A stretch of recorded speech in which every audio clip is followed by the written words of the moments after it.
నీ ద్రోహ చరిత్ర చెరిగిపోదు, కేసీఆర్ కీర్తి తొలగిపోదు. మిలియన్ మార్చిలా ఉన్నావా, సాగరహారంలా ఉన్నవా, ఒక్కరోజైన ఉద్యమంలో పాల్గొన్నవా రేవంత్? రాజీనామాకు వెన్ను చూపి పారిపోయిన చరిత్ర నీది. తెలంగాణ ఉద్యమం గురించి నువ్వు మాట్లాడితే దయ్యాలు వేదాలు వల్లించినట్టున్నది. ఎవరి దయాదాక్షణ్యాలతోనో తెలంగాణ రాలేదు. కేసీఆర్ వల్లే, కేసీఆర్ పోరాటం వల్లే రాష్ట్రం వచ్చింది. కేసీఆర్ దీక్ష లేకుంటే తెలంగాణ రాష్ట్రం ఏర్పడేదే కాదు. డిసెంబర్ 9న ప్రకటనను రాసి పంపిందే కేసీఆర్. తెలంగాణకు నంబర్ 1 విలన్ కాంగ్రెస్ పార్టీనే. విగ్రహాలు బతుకులు మార్చు రేవంత్ రెడ్డి, విగ్రహాలు కాదు బతుకులు మార్చు రేవంత్ రెడ్డి. నిప్పులు జరిగిన మాజీ మంత్రి హరీష్ రావు రేవంత్ రెడ్డి మీద మరింత వాడివేడి పదునైన మాటలు పెంచిండ్రు. హరీష్ రావు కావచ్చు, కేటీఆర్ కావచ్చు, మరింతగా ఈ రేవంత్ రెడ్డి మీద వారు ప్రకటించిండ్రు విధంగా. నిజానికి నీ మిలియన్ మార్చిలో రేవంత్ రెడ్డి లేడు, నీ సాగరహారంలో లేడు, నీ వరంగల్ దీక్షలో లేడు, నీ సకల జనుల సమ్మెలో కూడా లేడు రేవంత్ రెడ్డి. అసలు రేవంత్ రెడ్డి సమైక్యవాది. తెలంగాణ కావాలని కానీ, తెలంగాణ ఇవ్వమని కానీ ఈ రేవంత్ రెడ్డి ఏనాడు మాట్లాడలేదు.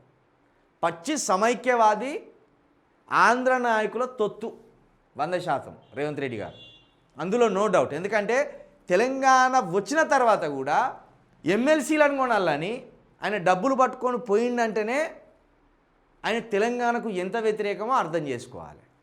ఒక ఎమ్మెల్సీని డబ్బులు పెట్టి కొన్నారంటే ప్రభుత్వానికి ఏదో విధంగా నష్టం చేసే ప్రయత్నమే కదా. కాబట్టి రేవంత్ రెడ్డి తెలంగాణ వ్యతిరేకి అనేది ఎప్పటికీ తెలంగాణ ప్రజలు మర్చిపోరు. ఇక అదేవిధంగా కేసీఆర్ కీర్తి అనేది ఈ తెలంగాణ నేలలో ఎప్పటికీ చెరిగిపోదు. తెలంగాణ అనే ప్రాంతం ఉన్నన్ని రోజులు కేసీఆర్ అనే పేరు ఉంటుంది. తెలంగాణ మాయమైతే కేసీఆర్ మాయమవుతాడు తప్పించి, తెలంగాణ ఉన్నన్ని రోజులు, తెలంగాణ నిలిచినన్ని రోజులు కేసీఆర్ కీర్తి శాశ్వతం. దాన్ని ఎవ్వరు చెరిపేయలేరు. ఎందుకంటే కేసీఆర్ అంటే తెలంగాణ, తెలంగాణ అంటే కేసీఆర్ అనే అంత ఎమోషన్ ఈ ప్రజల్లో కేసీఆర్ కలిగించిండు. అది ఒక్కరోజుతో వచ్చింది కాదు. ఆయన పోరాట పటిమ, ఆయన తెలంగాణ ఉద్యమాన్ని ఎత్తుకున్న తీరు, తెలంగాణ సాధించడానికి ఆయన వేసిన అడుగులు కావచ్చు, ఆయన వ్యూహాలు కావచ్చు, పదవులను తునప్రాయంగా విడిచిపెట్టిన తీరు కావచ్చు, ఆయన తెలంగాణ కోసం అమరణ నిరాదీక్షకు దిగిన విధానం కావచ్చు, లేకపోతే తెలంగాణ ప్రజల్లో ఆయన మాటల ద్వారా కలిగించిన చైతన్యం కావచ్చు, ఇదంతా రానున్న తరాలకు ఒక చరిత్రలాగా మిగిలిపోతుంది. ఇప్పుడు ప్రస్తుతం ఉన్న వ్యక్తులకు కేసీఆర్ ఒక స్ఫూర్తిలాగా అయిపోతాడు. కాబట్టి కేసీఆర్ని మించే నాయకుడు తెలంగాణకు భవిష్యత్తులో వస్తాడో రాడో తెలియదు, కానీ ఇప్పుడైతే కేసీఆర్ని మించిన నాయకుడు తెలంగాణలో లేడు. ఆయన కీర్తిని చెరిపేయడం అనేది అసాధ్యం. క్రీస్తుకు పూర్వం, క్రీస్తు శకం, క్రీస్తుకు ముందు అన్నట్టు ఎట్లున్నదో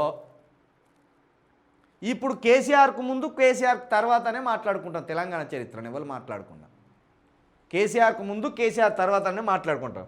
కాబట్టి కేసీఆర్ తోటి ఎప్పుడు రేవంత్ రెడ్డి పోల్చుకోకూడదు. కేసీఆర్ తోటి రేవంత్ రెడ్డిని ఎట్టి పరిస్థితిలో పోలిక పెట్టకూడదు. కేసీఆర్ ముఖ్యమంత్రి అయిండు, రేవంత్ రెడ్డి కూడా ముఖ్యమంత్రి అయిండు అనుకుంటే అది పొరపాటు. కుర్చీ ఒక్కటే, కానీ వ్యక్తుల స్థాయి వేరు. ముఖ్యమంత్రి సీటు ఒక్కటే, ఆయన ముఖ్యమంత్రి అయింది, ఈయన ముఖ్యమంత్రి అయింది, కానీ నక్కకు నాగలోకానికి ఉన్నంత తేడా ఉన్నదిగా. కాబట్టి అది అర్థం చేసుకోవాలి.